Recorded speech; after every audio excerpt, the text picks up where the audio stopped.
কঠিন কিয়ামতের দিন আল্লাহ পাক রব্বুল আলামিনের কথা হচ্ছে বিশাল বড় জান্নাতের মেহমান তাদেরকে বানিয়ে দিবে। জোরে বলুন সুবহানাল্লাহ।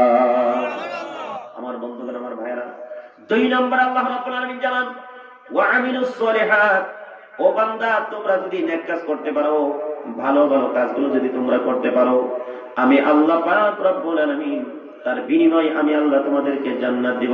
সুবহানাল্লাহ। ভালো কাজ বলতে কি বোঝায়? মদ খাওয়া নাকি? কথা কয় না। মদ খাওয়া নি? মদ খাওয়া না, বাং খাওয়া না, গাঁজা খাওয়া না, সুদ খাওয়া না, ঘুষ খাওয়া না।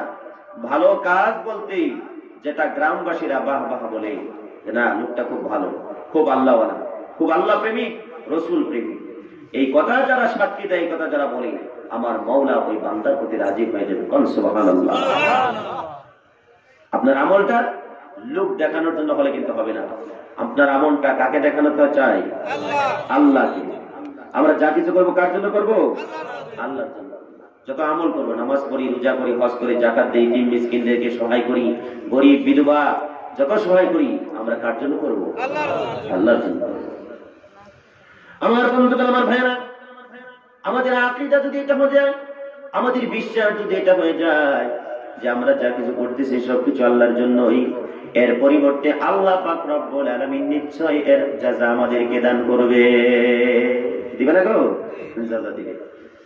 বন্ধুগণ, আমার ভাইরা, ভালো কাজ বলতে যেরকম নামাজ পড়া, রোজা করা, হজ করা, ইতিম মিসকিনদেরকে সহায় সহযোগিতা করা, এগুলো হলো ভালো কাজ।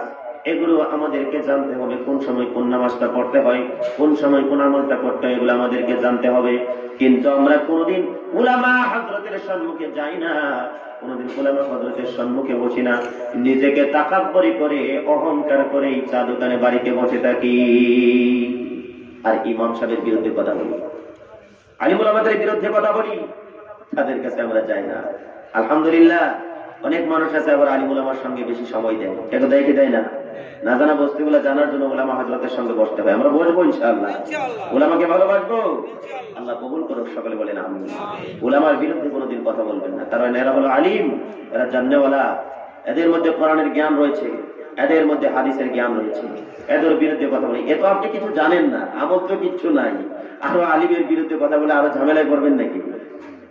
আমার বন্ধুগণ, আমার ভাইরা, তৃতীয় নম্বর আল্লাহ রাব্বুল আলামিন বলেন ওয়াতাওয়াসাউ বিল হক, আর আমাদেরকে হক প্রতিষ্ঠা করতে হবে। সমাজের মধ্যে যত দুর্নীতি আছে, যত খারাপি চলতেছে, যুবক রে, কেউ যদি সমাজের মধ্যে 1 জানুয়ারিতে যদি গান বাজনা শুনে, গান বাজনা করে, যদি তোমার শক্তি আছে হাতের দ্বারা বন্ধ করো, শক্তি নাই মুখের দ্বারা বন্ধ করো, তাও যদি সম্ভব না হয়, নবীজি বলেছে তোমার অন্তর থেকে ঘৃণা করে সেখান থেকে চলে আসো। 1 জানুয়ারি পালন হয়নি আপনাদের এদিকে? 1 জানুয়ারি হয়নি? খুব আনন্দ করে ফুর্তি করে। তোমায় মহতরম দোস্ত বুজুর্গ, যার জন্য আমার 1 জানুয়ারিটা ফাঁকা ছিল, আসামের জমিনেও 1 জানুয়ারি পালন হয়, যুবকেরা পালন করে। মুরগি খড়ের থেকে হেলে ধরে নিয়ে খায়, কই? জঙ্গলে নিয়ে খায়। আমাদের ভাষায় বলে বন্ধ নিয়ে খায়। বন্ধ চকের মধ্যে কয়, আপনাকে কি কয়? খালি ময়দান থেকে মাঠ থাকে, ওটা কি কয়? হ্যাঁ, খোলা মাঠ। আচ্ছা আচ্ছা। বন্ধুগণ, আমার ভাইরা, হেলের খাসলা করো, খড়ের থেকে মুরগি ধরা, খড় বুঝেন না? খড়ের থেকে মুরগি ধরা, বন্ধুগণ জঙ্গলের মধ্যে নিয়ে খাওয়া। যুবকেরা 1 জানুয়ারি পালন করে, লক্ষ্য করবেন, তারা ওই রাত্রের বেলা খড়ের থেকে মুরগি ধরে, আর তারা রাত্রের বেলা গান বাজনা করে ওখানে তারা খানা খায়। সকাল বেলা মুরগির পাক গুলো পরে থাকে, হাড্ডি গুলো পরে থাকে। কথা বলেন ঠিক কিনা? এই যুবক, আজকের এই মাটির থেকে তোমাদেরকে কথা দিতে হবে, আগন্তুক দিনে আমরা 1 জানুয়ারি পালন করবো না। কে কে রাজি আছে? হাত তুলে দেখাও আল্লাহকে। নারায়ে তাকবীর। আল্লাহ কবুল করুক। সকলে বলেন আমিন। এবার বুড়ারাও হাত তুলছে, মনে হয় বুড়ারাও কি 1 জানুয়ারি পালন করে নাকি?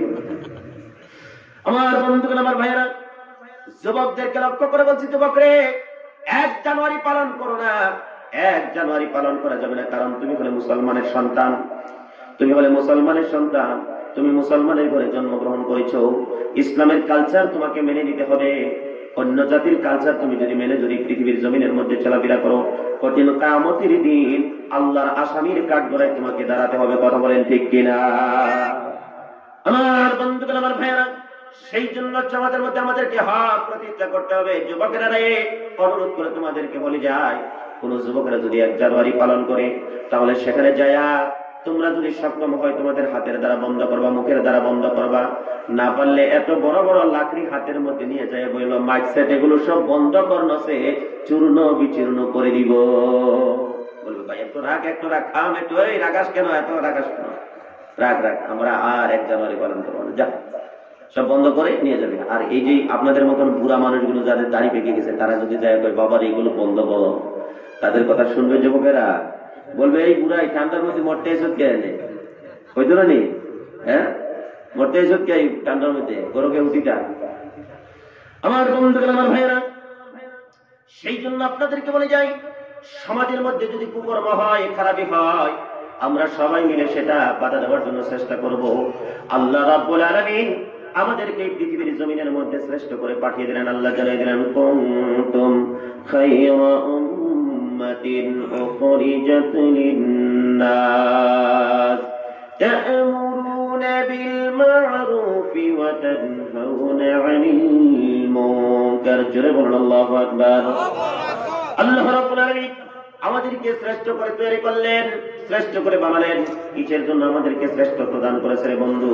আর সেই শ্রেষ্ঠত্ব দিয়ে আল্লাহ জানিয়ে দিলেন, বান্দা তোমরা 2টা কাজ করতে হবে। 1 নম্বর হলো তা'মুরুনা বিল মা'রুফ, সৎ কাজের আদেশ তোমাদেরকে করতে হবে। ওয়া তানহাউনা আনিল মুনকার, অসৎ কাজের বাধা তোমাদেরকে প্রদান করতে হবে। যদি এই 2টা কাজ যদি করতে পারো, আমি আল্লাহ পাক রব্বুল আলামিন খুশি হয়ে যাব, সন্তুষ্ট হয়ে যাব। এর পরিবর্তে আমি আল্লাহ পাক রব্বুল আলামিন তোমাদের জন্য চিরসুখী জান্নাত আমি আল্লাহ রেখে দিয়েছি। জোরে বলুন সুবহানাল্লাহ। এখন আপনি হক প্রতিষ্ঠা করবেন, নিজে হকটা করবেন না, কেমনে হইব? নিজে আগে প্রতিষ্ঠা করতে হইব, নাকি কয়? নিজে আগে প্রতিষ্ঠা করতে হইব। যেরকম আমার নবী হযরত মুহাম্মদ সাল্লাল্লাহু আলাইহি সাল্লাম হযরত আয়েশা সিদ্দিকা রাদিয়াল্লাহু তাআলা আনহাকে বলে, হযরত খাদিজাতুল কুবরা রাদিয়াল্লাহু তাআলা আনহাকে বলে, ও খাদিজা, আমাকে কম্বল দিয়ে চাপা দিয়ে ধরো, আমাকে কম্বল দিয়ে চাপা দিয়ে ধরো। আমার কিসের জন্য যেটা ভয় হতেছে? আল্লাহর রাসূল সাল্লাল্লাহু আলাইহি ওয়াসাল্লামকে মা খাদিজাতুল কুবরা রাদিয়াল্লাহু তাআলা আনহা বললেন, আপনার ভয়ের কারণ নাই, কারণ আপনি বলেন ওয়ামা আরসালনাকা ইল্লা রাহমাতাল লিল আলামিন। জোরে জোরে বলুন আল্লাহু আকবার।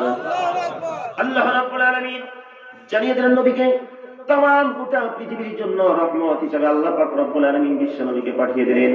নবী যে আমার ভয়ে এবার কাঁপতেছেন, হযরত খাদিজাতুল কুবরা রাদিয়াল্লাহু তাআলা আনহাকে বলে, জাম্মিলুনি জাম্মিলুনি। আল্লাহর নবীকে সান্ত্বনা দিয়ে বলে, নবী গো, আপনার ভয়ের কারণ নাই, চিন্তার কারণ না, চিল্লে এখন সুবহানাল্লাহ। বন্ধুগণ, আমার ভাইয়েরা, হযরত খাদিজাতুল কুবরা নবীকে বলতেছে, নবী গো, আপনার প্রতি নিশ্চয়ই কোনো ভালো সংবাদ আসবে, যার জন্য আপনার ভয় হতেছে।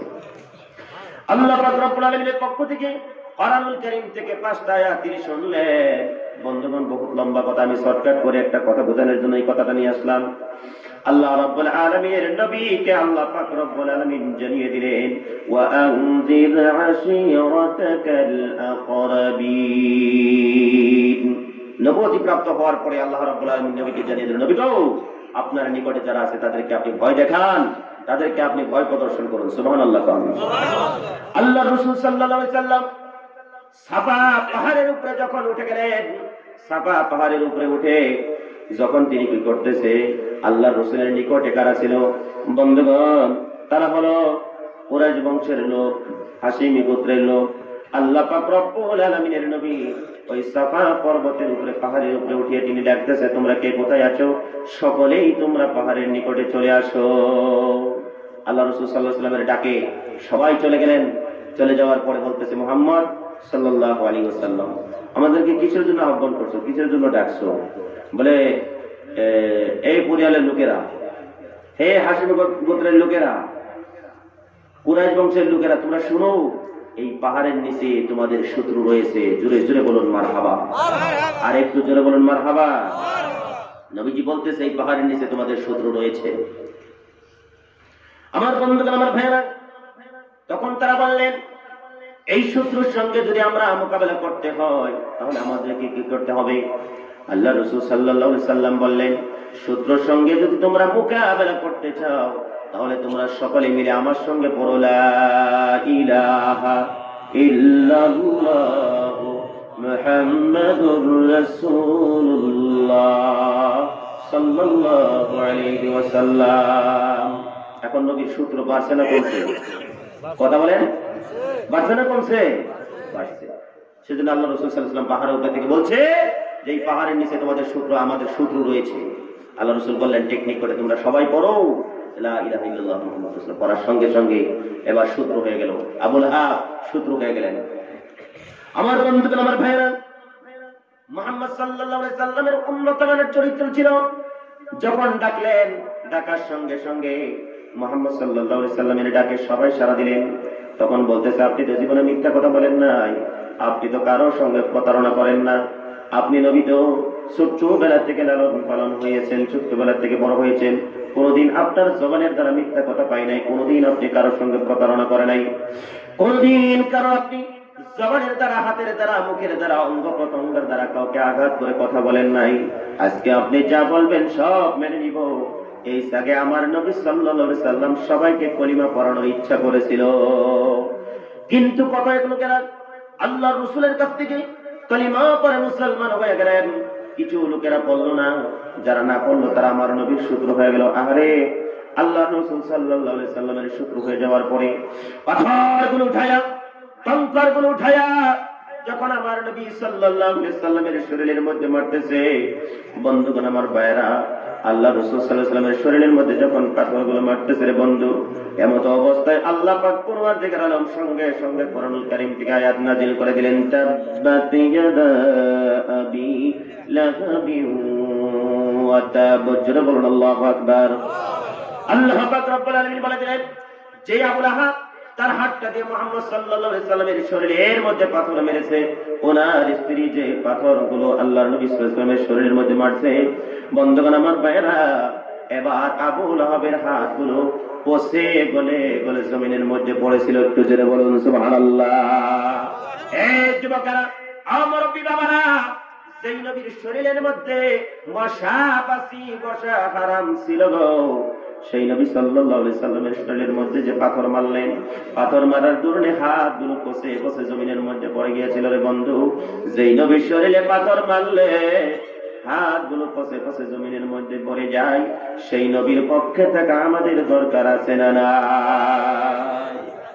ও বন্ধুগণ আমার ভাইরা, ওই নবীর পক্ষে যারা থাকবে তাদের ঠিকানা হয়ে যাবে জান্নাত। সুবহানাল্লাহ। আমার বন্ধুগণ আমার ভাইরা, নবী সাল্লাল্লাহু আলাইহি সাল্লামের শত্রু শুরু হয়ে গেল। আল্লাহ পাক রব্বুল আলামিনের সত্তর বাণী যখন তিনি মানুষের ঘরে ঘরে যখন পৌঁছানো আরম্ভ করে দিলেন, সবাইকে যখন আল্লাহর বরত্বর কথা, আল্লাহ পাক রব্বুল আলামিনের কুদরতের কথা যখন মানুষের দুয়ারে দুয়ারে যায় যখন বলা আরম্ভ করে দিলেন, সবাই আমার নবী সাল্লাল্লাহু আলাইহি ওয়াসাল্লামকে পাগল বলে, কেউ বলে পাগল বন্ধুগণ আমার ভাইরা, আবার কেউ নবী সাল্লাল্লাহু আলাইহি সাল্লামকে মারপিট করে, নাউযুবিল্লাহ। কিসের জন্য? হক প্রতিষ্ঠা করতে গিয়ে আল্লাহ রাসূল সাল্লাল্লাহু আলাইহি সাল্লাম কাফের বেঈমানদের হাতের মার খেয়েছে। বন্ধুগণ, আজকে এই মাহফিলের মধ্যে আমরা বসতে পেরেছি, এটা কার অবদান? কথা কয় না, কার অবদান? নবীর অবদান। সুবহানাল্লাহ। নবীজি সাল্লাল্লাহু আলাইহি সাল্লাম এইভাবে তিনি বসে সাহাবাদের সম্মুখে আলোচনা করতেন, জান্নাত ও জাহান্নাম, কাফের বেঈমান এদের সম্পর্কে, গুর সুদ এই সম্পর্কে নবীজি সাল্লাল্লাহু আলাইহি সাল্লাম আলোচনা করতেন। বন্ধুগণ আমার ভাইরা, আজকে বিভিন্ন জায়গার মধ্যে মাদ্রাসা হয়েছে, কোরআনের মাদ্রাসাগুলো হয়েছে। একটা সময় এরকম কোরআনের মাদ্রাসাগুলো ছিল না রে বন্ধু।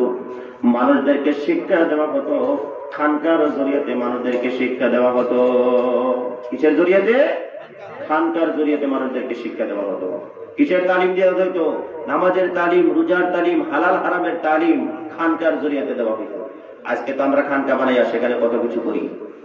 বন্ধুগণ আমার ভাইয়েরা, এই যে পর্যায়ক্রমে খানকার যারা মেহনত করে রে বন্ধু, খানকার মেহনত করেনেওয়ালা লোকগুলো উলামা হযরতরা চিন্তা করতে করতে করতে করতে তারা কি করলেন? সেখান থেকে এই যে মাদ্রাসা সৃষ্টি করে দিলেন। সেখান থেকে আজকে তামাম গোটা পৃথিবীর মধ্যে রে বন্ধু আমার ভাইরা, কোরআন শুধু তিলাওয়াত করা হইতেছে আর মুখস্থ করা হইতেছে। চিল্লে এখন সুবহানাল্লাহ। ও বন্ধুগণ আমার ভাইরা, খুব ভালো করে খেয়াল করো, লক্ষ্য করুন।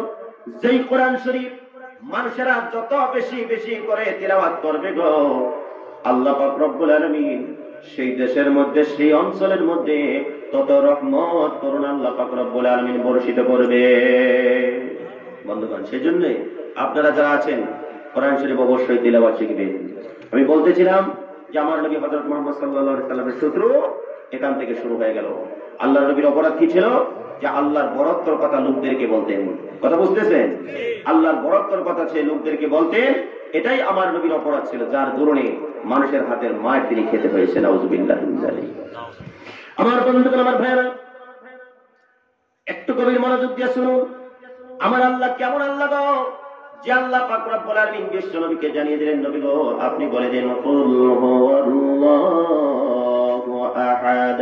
হে নবী, আপনি বলে দিন আমি আল্লাহ পাক রব্বুল আলামিন এক, আমার কোনো অংশীদার নাই, আমার কোনো শরীক নাই। কথা বুঝতেছেন? আল্লাহ এক, যে আল্লাহ রাব্বুল আলামিনের কোনো শরীক নাই। আমাদের শরীক আছে না নাই? কথা কইন, আমাদের শরীক আছে না নাই? আমাদের শরীক আছে, আমাদের আত্মীয় স্বজন আছে, হ্যাঁ, আমাদের চাচা আছে, খালু আছে, ফুফা আছে, মামা আছে, আমাদের স্ত্রী আছে, ছেলে আছে, মেয়ে আছে, আমাদের সব কিছু আছে। আমরা মরে গেলে আত্মীয় স্বজনরা আসে আমাদেরকে কাফন দাফন করা হয়। আমার আল্লাহর কোন ছেলে মেয়ে আছে? কেউ নেই, তিনি একা। সুবহানাল্লাহ। আর এই একা, এই বস্তুটা মানুষকে বুঝাতে গিয়ে আল্লাহ রাসূল সাল্লাল্লাহু আলাইহি ওয়াসাল্লাম মানুষের হাতে মার খেয়েছে। আমার বন্ধুগণ, আমার ভাইরা, উঠেন কে ভাই, ডায়াবেটিস আছে নাকি? হ্যাঁ, আমার বন্ধুগণ, আমার ভাইরা, উঠাউঠি করবেন না, কারণ এমনি লোকের সংখ্যা কম। আরো যদি উঠাউঠি করে চলে যান, অল্প সময়ের ভিতরেই দোয়া করে দিব বন্ধু, কষ্ট আপনাদেরকে দিব না। যে আল্লাহ পাক রব্বুল আলামিন এই পৃথিবীর জমিনের মধ্যে আপনি আমাকে তৈরি করে পাঠিয়ে দিলেন, ইনশাআল্লাহ পাক রব্বুল আলামিন বর্ণনা দেয়, মা খালাকানাস সামাওয়াতি ওয়াল আরদা ওয়া মা বাইনাহুমা ইল্লা বিল হাক্কি ওয়া আজালিন মুসাম্মা। আল্লাহ রাব্বুল আলামিন বলেন, আকাশের মধ্যে, জমিনের মধ্যে, মধ্যবর্তী স্থানে আল্লাহ পাক রব্বুল আলামিন যা কিছু তৈরি করেছে সবকিছু সঠিকভাবে তৈরি করেছে। ভুল করে কোনো কিছু আল্লাহ বানাই নাই। ভুল করে কোনো কিছু বানাইছে না। যা কিছু বানাইছে আল্লাহ সব সঠিকভাবে বানাইছে। বন্ধুগণ, আমার ভাইরা, এক মানুষ আল্লাহর ভুল ধরার জন্য গেছে, যাইয়া এই যে আপনারা যে বেড়া দেন, বেড়া দেওয়ার টাইমে বাতি কর না কাবারি কর? হ্যাঁ, বাতি করনি, দুইটা একখানা করে যে বান্ধে, এটা কি কর? বাতি বাঁশ দিয়ে যে বানা। আচ্ছা, যা হোক, বুঝছেন তো আর কি নাকি? আমার বন্ধুগণ, সেই মানুষটা ওই যে বেড়া বান্ধার যে জিনিসটা, সেটা বেল গাছের তলে বসে বসে সাজতেছে আর বলতেছে, বেল গাছ যত বড় হয় বেল তত ছোট হয়। ওই লোকটা বলতেছে, আল্লাহর এটা মারাত্মক ভুল হয়েছে। কারণ হল, বেল গাছ যত বুড়া হয় বেল তত ছোট হয়, আর লাউ গাছ এরকম চিকন চিকন ডোকা থাকে রে বন্ধু, সেখান থেকে বিশাল বড় বড় কদু লাউ আমার আল্লাহ দিয়ে দেয়। সে বলতেছে যে এই লাউ গাছের মধ্যে বেল দেওয়া লাগছিল, বেল গাছের মধ্যে লাউ দেওয়া লাগছিল। কথা কইতে কইতে না নাক যেটা করছে বেল একটা, বুঝলি? করার সঙ্গে সঙ্গে না গো, আল্লাহ যা করে সব ভালোর জন্য করে। সুবহানাল্লাহ। ওই বেলটা না করে যদি আমার মাথার উপরে যদি এই কদুটা যদি উঠতো, তাহলে তো আমার মাথা শেষ হয়ে গেছে। আমার বন্ধুগণ, আমার ভাইয়েরা, খুব ভালো করে খেয়াল করুন, লক্ষ্য করুন যে আল্লাহ পাক রব্বুল আলামিন দুনিয়ার জমিনের মধ্যে যা কিছু তৈরি করলেন, আপনি আমাকে সৃষ্টি করলেন, সে আল্লাহ পাক রব্বুল আলামিন জানিয়ে দিলেন আল্লাহ সৃষ্টির এই পূর্ণতার মধ্যে কোনো ত্রুটি নাই, কোনো ভুল নেই। আল্লাহ রাব্বুল আলামিন যা কিছু তৈরি করেছে সবকিছু আজালি মুসাম্মা, সবকিছু আল্লাহ পাক রব্বুল আলামিন নির্দিষ্ট কালের জন্য, সময়ের জন্যই তৈরি করেছে। সিল্লে এখন সুবহানাল্লাহ। কালের জন্য, সময়ের জন্য আল্লাহ তাআলা তৈরি করেছে। যেরকম এই যে মাহফিল আপনারা বানাইছেন, এই মাহফিলের আয়োজন করেছেন, কালকে আমি এখানে থাকবো, তারপর সকালবেলা চলে যাবো। আপনি থাকবেন? থাকবেন না। মাহফিল শেষ হওয়ার পরে যার যার মতন আমরা বাড়ি চলে যাবো। প্যান্ডেল মাইকসে যার যার মতন এসে বাড়িতে নিয়ে যাবে। আমার বন্ধুগণ, আমার ভাইরা, যেরকম আমরা এই মাহফিলটা আজকে একটা সময়ের জন্য তৈরি করেছি, সে আল্লাহ পাক রব্বুল আলামিন আসমানটা একটা নির্ধারিত সময়ের জন্য তৈরি করেছে, জমিনটা একটা নির্দিষ্ট কালের জন্য, সময়ের জন্য তৈরি করেছে। আপনি আমাকেও নির্দিষ্ট কালের জন্য, সময়ের জন্য আল্লাহ তৈরি করেছে। যখন সময় আমাদের শেষ হয়ে যাবে, আল্লাহর ডাকে আমাদেরকে সবাই সাড়া দিয়ে আল্লাহর কাছে ফিরে যেতে হবে। না কেউ চিরকাল থাকতে পারবে? কেউ থাকতে পারবে না। সবাই আল্লাহর ডাকে সাড়া দিয়ে আল্লাহ পাক রব্বুল আলামিনের কাছে ফিরে যেতে হবে। সেজন্য বন্ধুগণ, যদি ওনার কাছে যদি ফিরে যেতেই হয়, আল্লাহর কাছে যদি ফিরে যেতেই হয়, কিছু না নিয়ে গেলে সে আমাদেরকে আদর করবে নাকি? আদর করবে না। যেরকম একটি ছেলে কেরালাতে থাকে, গুয়াহাটিতে থাকে, বাহিরে থাকে, 5 বছর 10 বছর পরে তো যদি বাড়িতে যদি আয়, খালি হাতে যদি আয়, বাপ মা আদর করবো নি? কথা কেন আদর করবো নি? তুই 5টা বছর বাইরে থাকলি, কত টাকা আনছো? হ্যাঁ, এরকম বলবে, বাবা মা আদর করবে না। যে আল্লাহ রাব্বুল আলামিন আপনি আমাকে এই পৃথিবীর জমিনের মধ্যে 60 বছর 70 বছর 80 বছর 90 বছর জিন্দেগি দিয়ে যে আল্লাহ পাক রব্বুল আলামিন দুনিয়ার জমিনের মধ্যে পাঠিয়ে দিলেন রে বন্ধু, সে আল্লাহ পাক রব্বুল আলামিন কবরের মধ্যে যাওয়ার পরে 3টা প্রশ্ন যখন করবে, মান রব্বুকা মান দীনুকা মান নাবিয়ুকা, এই প্রশ্নের জবাবগুলো তখনই দিতে পারবেন যখন বান্দা আল্লাহর হুকুম, নবী করিম সাল্লাল্লাহু আলাইহি সাল্লামের তরিকায় পরিপূর্ণ আমল করেনেওয়ালা হয়ে যাবে। তখন বান্দার মুখ দিয়ে 3টা প্রশ্নের জবাব এমনি এসে যাবে। চিল্লিয়ে বলুন সুবহানাল্লাহ। আর দৈনন্দিন জিন্দেগির মধ্যে যদি আপনি যদি কাজ না করেন, কিচ্ছু না করেন, আল্লাহ আল্লাহ যদি না করেন, নামাজ যদি কিচ্ছু না করেন, কবর মধ্যে যাই বলবেন যে হায় হাত লাগবে, আমি এই সমস্ত কিছু জানি না। নবীকে যখন দেখাবো না কবর মধ্যে, এটা কে? আপনি মনে চিনি না তো? হ্যাঁ, আপনি বলবেন এনাকে চিনি না, একে? বন্ধ করে আমার ভাইয়ারা যখন দিনের কথা জিজ্ঞেস করে, আমি বলবেন না কিচ্ছু জানি না, এগুলা আপনি কিচ্ছু বলতে পারবেন না। সেজন্য ভাই, আমরা এই দুনিয়াতে রং তামাশা যত যাই করি, আমাদের গন্তব্য স্থান 3500 জায়গা। কথা বলেন ঠিক কিনা? আপনি বললেও ঠিক, না বললেও ঠিক, কারণ কবরে যেতেই হবে আমাদেরকে। সাদা 3 টুকরা কাপড় পরিধান করে আমাদেরকে কবরে যেতেই হবে। একদিন আমাদের নাম মসজিদের মাইকে এলান হবে, একদিন তোমারই নাম মসজিদে হবে এলান। তৈয়ার দেখো তৈয়ারি রেখো, কবরের মাল সামান, একদিন তোমারই নাম মসজিদে হবে এলান। মসজিদে আমার নামটা এলান হওয়ার আগেই আমাকে সংশোধন হতে হবে। বন্ধুগণ, যে আল্লাহ রাব্বুল আলামিন যা কিছু তৈরি করলেন সময়ের জন্য, কালের জন্য তৈরি করলেন, এর মধ্যে থেকে আল্লাহ তাবারাক তাআলা যা কিছু বানাইলেন, ফেরেশতারা আল্লাহ পাক রব্বুল আলামিনকে প্রশ্ন করলেন, আল্লাহ গো, যা কিছু বানাইলা সব থেকে শক্তিশালী করে কারে বানাইছো? সুবহানাল্লাহ কোন? আগে সুবহানাল্লাহ কোন? আল্লাহ পাক রব্বুল আলামিনকে যখন প্রশ্ন করা হলো, আল্লাহ রাব্বুল আলামিন জবাব দিলেন, আমি আল্লাহ পাক রব্বুল আলামিন পাহাড়কে শক্তিশালী করে তৈরি করেছি। আচ্ছা, একটা কথা বলতে দেখি, পাহাড় দেখলে কার কথা মনে হয়? পাহাড় দেখলে আপনারা সবসময় থাকেন কারণে পাহাড় দেখলে কিছু মনে হয় না আপনাদের। যখন বাইরে যাইবেন, বাইরে যাওয়ার পরে আশ্চর্য একটা বস্তু যখন দেখবেন, কার কথা মনে হইবে? আল্লাহর কথা মনে হইবে। যখন আপনি সমুদ্র কোনোদিন দেখেন নাই, সাগর কোনোদিন দেখেন নাই, সাগরের নিকটে যাওয়ার সঙ্গে সঙ্গে আল্লাহর কথা মনে হইবে। নতুন একটা পাখি দেখছেন, জীবনে আপনি দেখেনই নাই, সেই পাখিটা দেখার সঙ্গে সঙ্গে কিন্তু মওলার কথা আপনার স্মরণ হয়ে যাবে। সুবহানাল্লাহ বলেন। জুলুম হইতেছে আপনাদের? কষ্ট হয়েছে নি? আর 1 ঘন্টা সময় আলোচনা করলে শোনা যাবে ইনশাআল্লাহ? না ঘুম লাগছে? আমার বন্ধুগণ, আমার ভাইয়েরা, খুব ভালো করে লক্ষ্য করুন। আল্লাহ পাক রব্বুল আলামিন জবাব দিলেন, আমি আল্লাহ পাক রব্বুল আলামিন পাহাড়ের মধ্যে, আপনাদের এই ত্রিপুরার জমিনে পাহাড়ের মধ্যে শুধু দেখলাম মাটি। বন্ধুগণ, আসামের মাটিতে যতগুলো পাহাড় রয়েছে, মাটি আছে, সেখানে বিশাল বিশাল বড় বড় পাথরও আছে। আমার বন্ধুগণ, আমার ভাইয়েরা, আল্লাহ পাক রব্বুল আলামিন এই পাথরকে শক্তিশালী করে তৈরি করলেন। এই পাথরগুলো ভাঙার জন্য আল্লাহ পাক রব্বুল আলামিন লোহার ব্যবস্থা করে দিলেন। লোহাকে দিয়েছে আল্লাহ, দিয়েছে পাথর আল্লাহ দিয়েছে। যুবক, তোমাদেরকে একটু ভালো করে খেয়াল করো, লক্ষ্য করো। যেই রুটের মধ্যে তুমি গাড়ি চালাও, যেই রুটটার মধ্যে তুমি গাড়ি চালাও 90-40 স্পিডে, 100-120 স্পিডে যে গাড়ি চালাও, ওই রাস্তাটা বানাতে গিয়ে, রুটটা বানাতে গিয়ে পাথরের দরকার হয়েছে, মাটির দরকার হয়েছে। এই পাথর ভাঙার জন্য লোহার দরকার হয়েছে। বন্ধুগণ, আমার ভাইরা, যখন তোমরা ভালো একটা রাস্তা দিয়ে যখন গাড়ি চালাও, তখন কিন্তু আমাদের মনের মধ্যে এটা আসে না, এই রাস্তা বানানোর জন্য, বিল্ডিং বাড়াখানা বানানোর জন্য রডকে দিল, পাথরকে দিল, বালুকে দিল। যে আল্লাহ পাক রব্বুল আলামিন রড দিলেন, বালু দিলেন, পাথর দিলেন, সব কিছু যে আল্লাহ পাক রব্বুল আলামিন দিলেন, বিল্ডিং এর তলে শুয়ে শুয়ে সেই মওলার প্রশংসা আমরা করি না? কথা বলেন ঠিক কিনা? দরজা খিড়কির প্রশংসা করি আমরা, দরজাটা খুব মজবুত করে দিছে গো, বেচারা বালেনটা কিন্তু আনছে গরিবতে, হ্যাঁ খুব মজার বালেন আনছে, প্রশংসা করে বালেঙে, প্রশংসা করে জানানা, জানা করেন আপনারা, এটার প্রশংসা করে, বিছনা চাদরের প্রশংসা করে, মুসুরির প্রশংসা করে, আল্লাহর প্রশংসা করে না। কথা কি বেশি বলতেছি নাকি?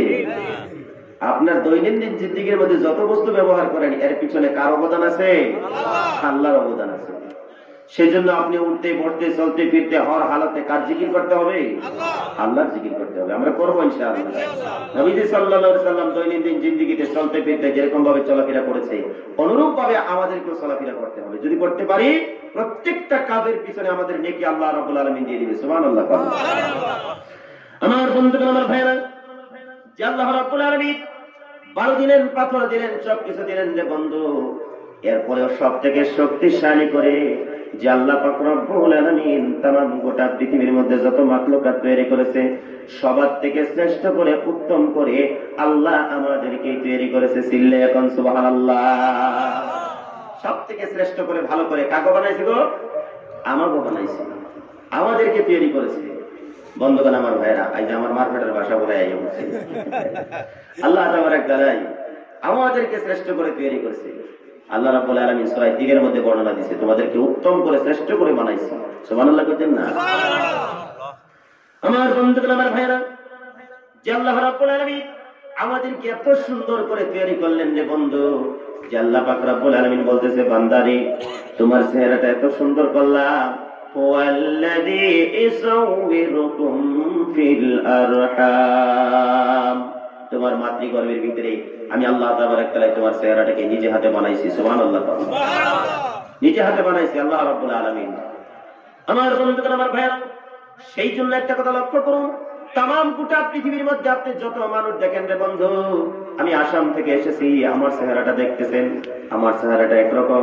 আমার এই যে মুরব্বী পিছনে বসে আছে, মাদ্রাসার এই মসজিদের ইমাম, ওই যে মাদ্রাসার শিক্ষকগুলো যে সম্মুখে বসে আছে, কত মানুষ আমরা এখানে বসে আছি, পৃথিবীর কোন মানুষের চেহারার সঙ্গে কিন্তু কোন মানুষের মিল হয় না। জোরে কোন সুবহানাল্লাহ।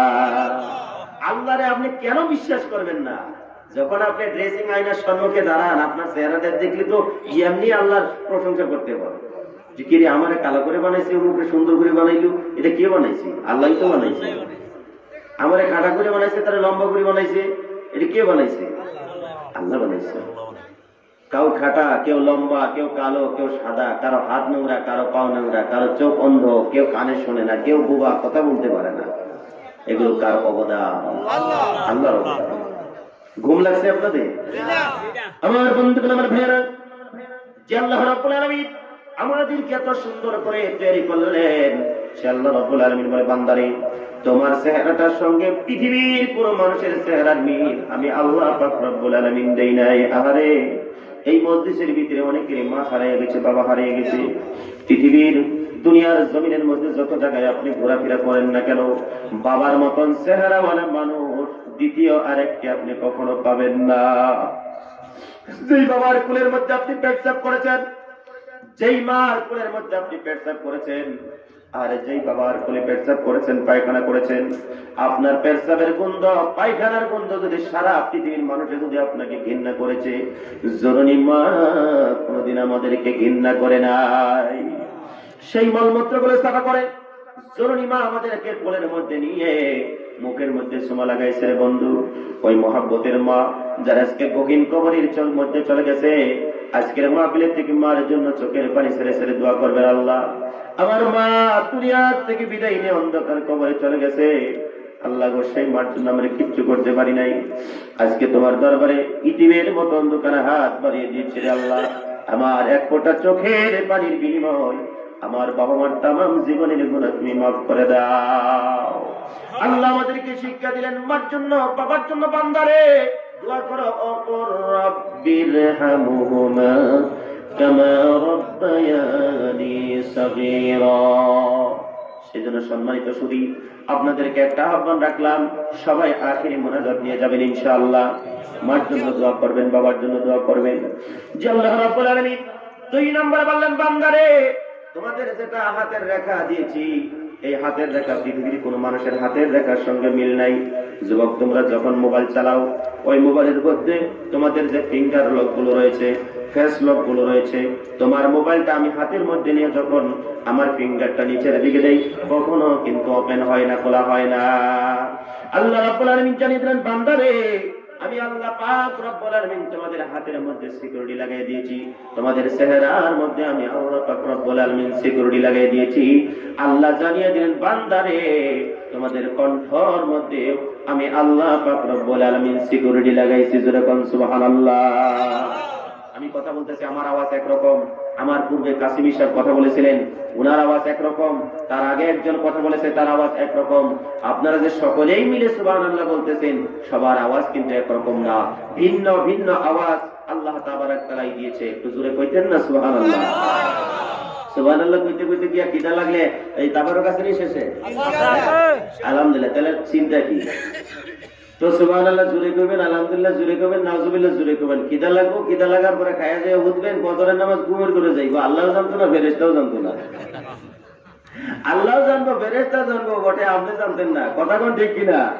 ঘুমের করে ফজর কেমনে যায় আপনিও জানতেন না, ফেরেশতাও জানবো, কিন্তু আপনি জানতেন না।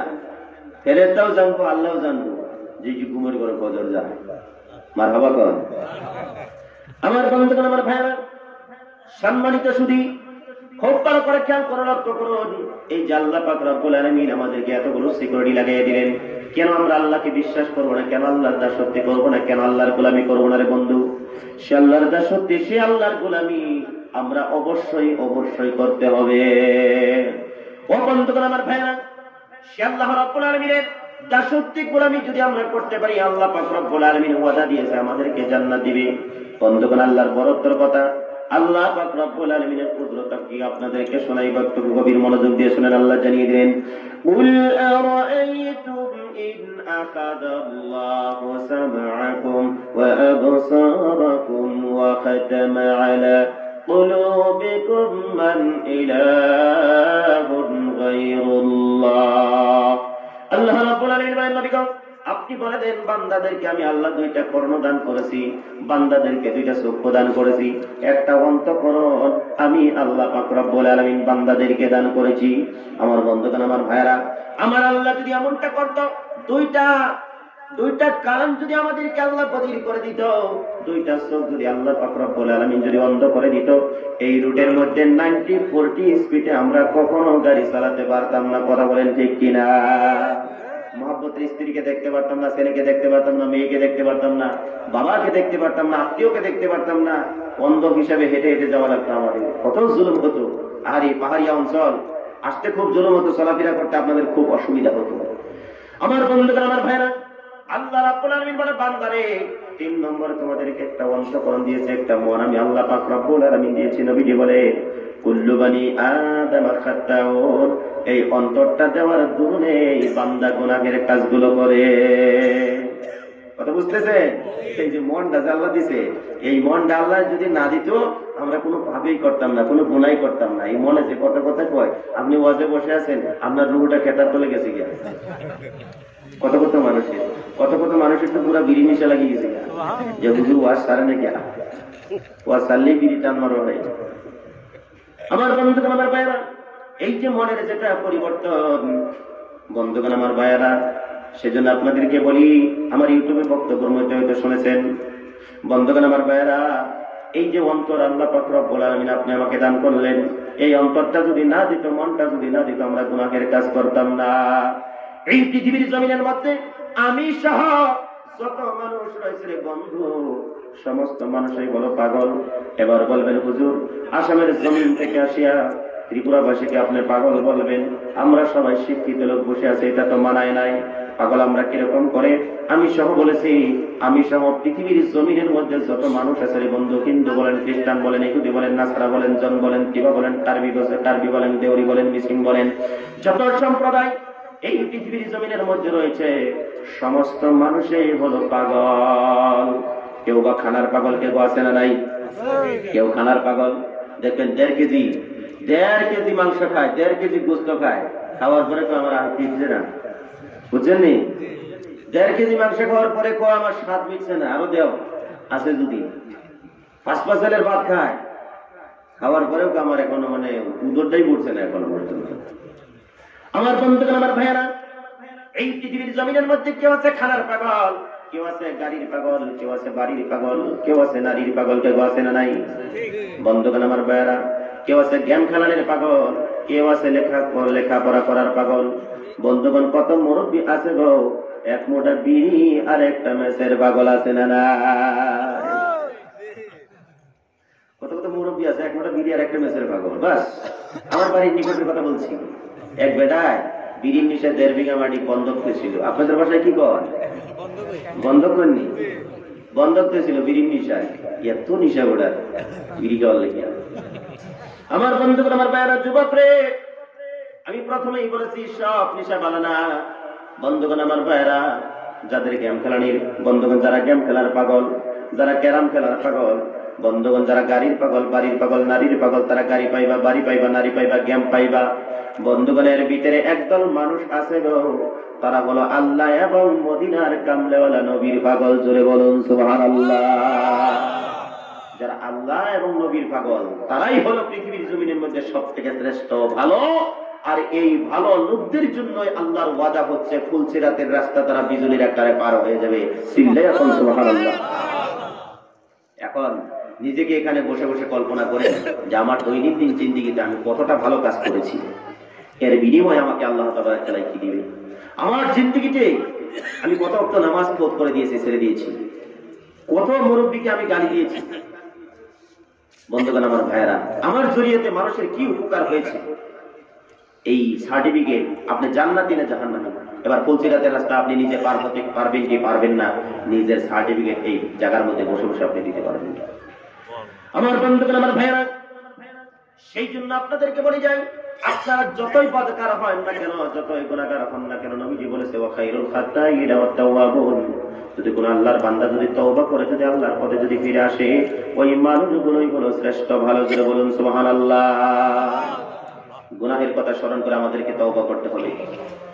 আল্লাহ তাআলা কোরআনের আয়াতের ভিতরে জানিয়ে দিলেন, কুল قل يا عبادي الذين أسرفوا على أنفسهم لا تقنطوا من رحمة الله। আল্লাহ রাব্বুল আলামিন জানেন, নবী গো, আপনি বলে দিন, যারা নফসের উপরে, অন্তরের উপরে জুলুম করে, যারা গুনাহের কাজ করে বসে, তাদেরকে আপনি জানিয়ে দিন, লা তাকনাতু মির রাহমাতিল্লাহ, তারা যেন আমি আল্লাহ পাক রব্বুল আলামিনের রহমত থেকে যেন নৈরাশ হয়ে না যায়। সিল্লে বলুন সুবহানাল্লাহ। এই যুবকেরা, জীবনভর নাফরমানি করেছো, ও মুরব্বী বাবা, জীবনভর আপনি নাফরমানি করেছেন, জীবনভর আপনি তাকাব্বুরি করেছেন, জীবনভর আপনি অহংকারী করেছেন, জীবনভর আপনি নামাজ ছেড়ে দিয়েছেন। বন্ধুগণ, আমার ভাইয়েরা, জীবনভর আপনি মার্ডার করেছেন, জীবনভর যত অবৈধ কাজ আছে আপনি করেছেন। যুবক ভাইয়েরা রে, যারা এই মজলিসের ভিতরে বসে আছরে বন্ধু, জীবনে যারা বাইপাস মারছো, আল্লাহর আশিকেরা, নবীর পাগলেরা, সেই কথাগুলো স্মরণ করে করে যদি গভীর রাত্রে যদি আমার মওলার দরবারে এক ফোঁটা চোখের পানি ছেড়ে দিয়ে যদি তুমি আল্লাহরে ডাকতে পারো, আল্লাহ আমি বড় পদকার রে আল্লাহ, জীবনের সমস্ত গুনাহ তুমি আল্লাহ মাফ করে দাও। আমার আল্লাহ পাক রব্বুল আলামিন ডাক দিয়ে বলে, বান্দা রে, আমি আল্লাহর 99টা নামের ভিতরে থেকে এমন একটা নাম আছে, যেই নামটা হলো গাফফার। ওই গাফফার নামের উসিলায় তোদের তামাম জীবনের গুনাহ আমি আল্লাহ মাফ করে দিব। সুবহানাল্লাহ। আমার বন্ধুগণ, আমার ভাইয়েরা, যে আল্লাহ রাব্বুল আলামিন গুনাহ করার পরে বান্দাদেরকে মাফ করে দেন, আল্লাহর কত দয়া। সেই আল্লাহ রাব্বুল আলামিন বন্ধুগণ তওবা করলে যে আল্লাহ তাবারক তাআলা মাফ করে দেয়। আপনারা শুনেছেন বন্ধুগণ, সাহাবী দাহিয়া কালবি তার মেয়েকে জীবিত কবর দিয়েছিল, নবীজির কাছে গেলেন, যাই বলেন, হুজুর আমি আমার মেয়েকে জীবিত কবর দিয়েছি, এই গুনাহ আল্লাহ পাক রব্বুল আলামিন মাফ করবে কিনা? নবীজি বললেন, আয় রে আয়, আমি নবীর কাছে কলিমা পড়ে মুসলমান হয়ে যা, তওবা কর, তোর তামাম জীবনের গুনাহ আমার আল্লাহ পাক রব্বুল আলামিন মাফ করে দিবে। ও পর্দায় থাকা মা বোনেরা, স্বামীর অনুপস্থিতিতে যারা নাকি বেপরদা বেগায়া হয়ে অবৈধ কাজে যারা লিপ্ত হয়েছিল, যুবক রে, যারা জীবনে বাইপাস মেরেছ, আজকের এই মজলিসের থেকে তোমাদেরকে জানিয়ে যাই, শুনে রাখো বন্ধুগণ, আমার ভাইয়েরা, একজন মহিলা আল্লাহ পাক রব্বুল আলামিনের নবীর কাছে চলে গেল, যাই বললেন, হুজুর আমি জিনা করেছি, জিনার শাস্তি অনেক কঠোর শাস্তি হবে আমি জানি বটে, হুজুর আপনি আমাকে শাস্তি দেন, আযাব দেন, জাহান্নামের আগুনে আমি কখনো জ্বলতে পারবো না। আল্লাহ রাসূল বললেন, মহিলা তুমি যে জিনা করেছো তার দ্বারা কি তোমার পেটে বাচ্চা আসছে নাকি? বলছে হুজুর আমার পেটে বাচ্চা এসে গেছে। আল্লাহ রাসূল সাল্লাল্লাহু আলাইহি ওয়াসাল্লাম বললেন, তুমি চলে যাও, তোমার উপরে এখন বিচার করা হবে না, কারণ তোমার পেটের মধ্যে বাচ্চা রয়েছে, তোমার পেটের মধ্যে বাচ্চা রয়েছে। এখন যদি তোমাকে যদি বিচার করা হয় তোমার পেটের বাচ্চাটা নষ্ট হয়ে যাবে। সেই জন্য মহিলাটা কাঁদতে কাঁদতে কাঁদতে কাঁদতে আল্লাহর রাসূলের দরবার থেকে চলে গেলেন আর বললেন, হুজুর গো, এর ভিতরে যদি আমি মারা যাই আল্লাহর জাহান্নামের আগুন আমি সহ্য করতে পারবো না। মহিলাটা কাঁদতে কাঁদতে চলে গেলেন। খানিকক্ষণ পর বাচ্চাটা কোলের মধ্যে নিয়ে আবার যখন নবীজির দরবারে হাজির হয়ে গেল, আসে বলতেছে, হুজুর গো, এই যে বাচ্চা জন্মগ্রহণ করেছে আপনি আমার বিচার করে দিন। আল্লাহর নবী বললেন, না রে না, তোমার বিচার এখন করা হবে না, কারণ তোমার বুকের দুধগুলো 2.5 বৎসর পর্যন্ত শুষে শুষে তোমার বাচ্চাটা পান করবে, সেই হক আমি নবী কখনো নষ্ট করতে পারি না। কারণ হলো এই পৃথিবীর জমিনের মধ্যে আসার পরে আমার মায়ের বুকের দুধ আমি নবী পান করতে পারি না। আমার বন্ধুরা, আমার ভাইরা, মহিলাটা এবার কাঁদতে কাঁদতে যখন আবার বাড়ির দিকে চলে গেলেন আর বলতেছে, হুজুর গো, এর ভিতরে যদি আমি মারা যাই জাহান্নামের আগুন আমি কখনো সহ্য করতে পারবো না। বন্ধুগণ, আমার ভাইরা, এবার তৃতীয় দিন যখন নবীজির দরবারে আসলো, সে বলে, হুজুর গো, আমার এই যে বাচ্চা এখন রুটি খাইতে পারে, আপনি বিচার করুন। আল্লাহর নবী সাহাবাদেরকে অর্ডার করলেন, মহিলাটাকে নাভিস্থল পর্যন্ত গেলে দাও, চতুর্দিক থেকে পাথর নিক্ষেপ করা আরম্ভ করে দাও। মহিলাটাকে নাভিস্থল পর্যন্ত করা হলো, চতুর্দিক থেকে পাথর নিক্ষেপ করা হলো। আল্লাহ পাক রব্বুল আলামিনের বান্দা, আল্লাহ পাক রব্বুল আলামিনের বান্দি তওবা আল্লাহ পাক রব্বুল আলামিন মঞ্জুর করে নিয়ে तमाम জীবনের গুনাহ maaf করে দিয়েছে। জোরে বলুন সুবহানাল্লাহ। ও যুবক ভাইরা রে, আজকের এই মজলিসের ভিতরে জিনা করে বুঝিয়ে কেউ যদি জীবনে মার্ডার করেছো, কেউ যদি জীবনে বাবার না ফরমানি করেছো, মার না ফরমানি করেছো, বাড়িতে যে মাহফিল শেষ হওয়ার পরে বাবার পায়ে ধরে মাপ চাইবা, মার পায়ে ধরে মাপ চাইবা। কেউ যদি বড় ভাইকে জীবনে গালি দিয়েছো, বড় ভাইয়ের উপরে কেউ যদি হাত তুলেছো, ছোট ভাইয়ের উপরে কেউ যদি হাত তুলেছো, এই মাহফিলের মধ্যে যদি থাকো দুইজনের গলা গলি দেখাইয়া দাও। আর জীবনে কোনদিন আমরা বায়ে বায়ে বিবাদ করবো না, লড়াই করবো না। কারণ এক সন্তান, এক মায়ের সন্তান যখন পৃথিবীর জমিন থেকে বিদায় নিয়ে চলে যায়, রে বন্ধু আমার ভাইয়েরা, ভাই যদি পৃথিবীর জমিন থেকে বিদায় নিয়ে চলে যায়, ভাইয়ের সঙ্গে যত শত্রু থাকলে সে তখন মরার পর আর শত্রু মনে করে না, তার কান্দের মধ্যে করে নিয়ে কবর পর্যন্ত নিয়ে যাবে। সেই জন্য বন্ধুগণ আমার ভাইয়েরা, যাদের মধ্যে বাইরের মধ্যে লড়াই রয়েছে, ঝগড়া রয়েছে, আজকের মধ্যে সে থেকে তওবা করে যান। আর জীবনে কোনোদিন বাইরে লড়াই করবো না, যুদ্ধ করবো না, ঝগড়া করবো না, বাবার সঙ্গে কোনোদিন নাফরমানি করবো না, নামাজ কোনোদিন ছেড়ে দিব না, রোজা কোনোদিন ছেড়ে দিব না, মেয়েদেরকে কোনোদিন বেপরদাই রাখবো না, স্ত্রীদেরকে বেপরদাই রাখবো না। আজকে থেকে নিজে নামাজ পড়বো, স্ত্রীকে নামাজ পড়াবো, ছেলেকেও নামাজ পড়াবো, মেয়েদেরকেও নামাজ পড়াবো। কোরআনের আইন মোতাবেক চলার জন্য আমরা সকলে চেষ্টা করব। এই ওয়াদা দিয়ে যদি গভীর রাত্রে যদি আল্লাহ পাক রব্বুল আলামিনের কাছে যদি তওবা করে যদি মাফ চাইতে পারেন, রে বন্ধু, আমার আল্লাহর ওয়াদা হচ্ছে আপনার तमाम জীবনের গুনাহ গাফফার নামের উসিলায় মাফ করে দিবে। সিল্লে বলুন সুবহানাল্লাহ। বন্ধুগণ আমার ভাইরা, সেজন্য জাহান্নামের আগুনের থেকে আমাদেরকে বাঁচতে হবে। জাহান্নামের আগুনের থেকে যদি বাঁচতে চান তওবা করে যাই নামাজের মধ্যে, তাহাজ্জুদের নামাজের মধ্যে বসে বসে কাঁদবেন, গুনাহ করে কাটাইলাম জিন্দেগি, চোখে দেখা হারাইলাম বন্দিগি, চোখে দেখা হারাইলাম বন্দিগি। গুনাহ করছি আর তো গুনাহ করবা না, মাফ করে দাও ওগো আল্লাহ সব গুনাহ, মাফ করে দাও ওগো আল্লাহ সব গুনাহ। তওবা করে আবার তওবা ভাঙ্গিলাম, অবশেষে খাঁটি তওবা করিলাম, শেষে খাঁটি তওবা করিলাম। জীবন শেষ হয়ে যাওয়ার সময়, সেই সময় যদি আপনি তওবা করেন, সেই সময়ের তওবা কিন্তু আল্লাহ পাক রব্বুল আলামিনের দরবারে মঞ্জুর হবে না। আমরা কোন সময় তওবা করি?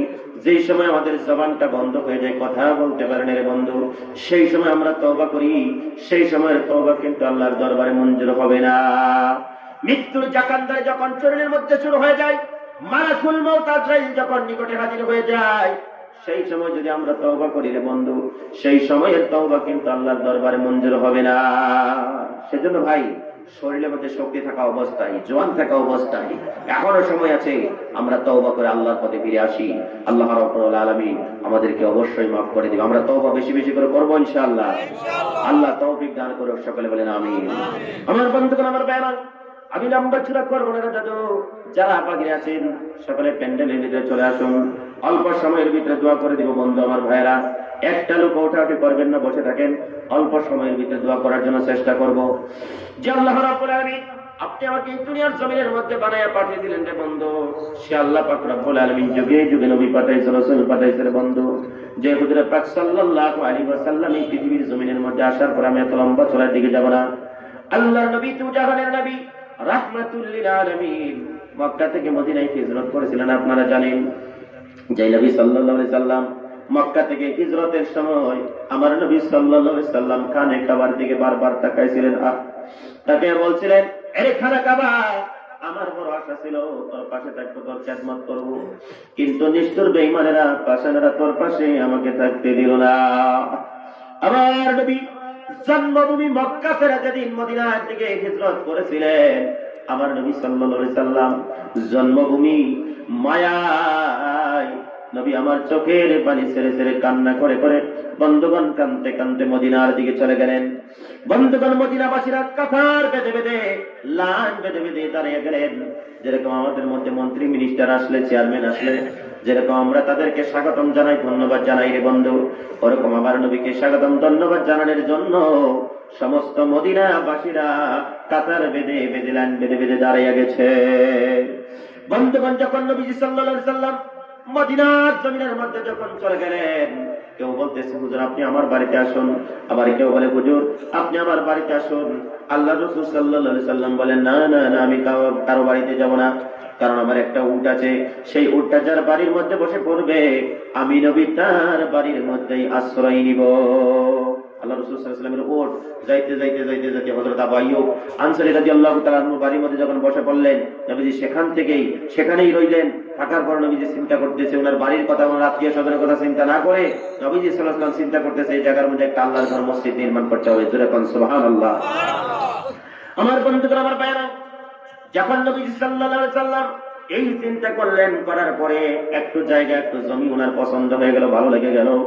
এবার আবু আইয়ুব আনসারী রাদিয়াল্লাহু তাআলা আনহু বলে, বাবা আইয়ুব আনসারী রে, এই জমিনটুকু কার? বলে হুজুর এই জমিনটুকু হলো দুইজন ইতিমের, একজনের নাম হলো সাকিল আর একজনের নাম হলো সুহাইল। বলে তাদেরকে ডাকা হলো, বলে তোমরা বলে ইতিম। তখন বলতেছে হুজুর আমার বাবাও নাই, মা নাই, আমরা দুইজনে ইতিম। বলে তোমাদের এই জমিনটা আল্লাহ পাক রব্বুল আলামিনের রাস্তায় তোমরা দান করে দিতে হবে, বিনিময়ে কিছু টাকা দিব। সাহিল আর সুহাইল বললেন, হুজুর গো এই মাটি দিয়ে আপনি কি করবেন? বলে এই জায়গার মধ্যে একটা মসজিদ, আল্লাহর ঘর নির্মাণ করতে চাই। সাহিল আর সুহাইল বলতেছে, হুজুর গো যে জায়গার মধ্যে আল্লাহর ঘর মসজিদ বানাবেন, এই আল্লাহর ঘর মসজিদ বানানোর জন্য আমরা বিনিময় নিব না, আল্লাহর রাস্তায় আমরা জমিনটা দান করে দিলাম। জোরে বলুন সুবহানাল্লাহ। হুজুর দোয়া করেন, যেই সাহিল আর সুহাইলের মসজিদ জায়গার মধ্যে, যেই জমিনের মধ্যে আল্লাহর নবী নিজে হাতে মসজিদ বানালেন, সেই মসজিদটার নাম হলো মসজিদে নববী। বন্ধুগণ আমার ভাইরা, সেই মসজিদে নববী আল্লাহ রাসূল নির্মাণ করলেন। বন্ধুগণ আমার ভাইরা, আজকের এই মসজিদের মধ্যে আজকে আমরা নামাজ পড়তে পেরেছি, এই যে মসজিদের মধ্যে নামাজ পড়তে পেরেছি, এই মসজিদ ওই মসজিদের সঙ্গে সম্পর্ক আছে রে বাবা। ওই মদিনার কামলেওয়ালা নবীর হাতে বানানো মসজিদ, ওই মসজিদের সঙ্গে এই মসজিদের সম্পর্ক রয়েছে, কাবা ঘরের সম্পর্কের সাথে এর সম্পর্ক রয়েছে।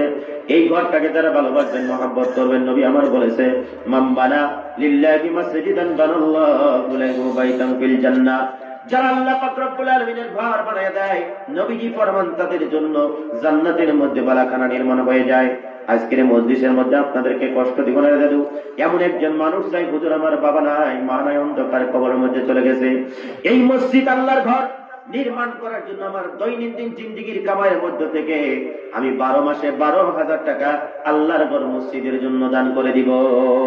প্রত্যেক মাসে মাসে আপনি 1,000 করে টাকা কোন ব্যবসায়ী ভাই যদি আছেন, কোন চাকরিওয়ালা ভাই যদি আছেন, যদি আপনার দ্বারা সম্ভব হয় প্রত্যেক মাসে মাসে 1,000 করে টাকা, 12 মাসে 12,000 টাকা আল্লাহর ঘর মসজিদটা বানানোর জন্য একটা লোক যদি থাকেন একটু দয়া করে দাঁড়িয়ে যান।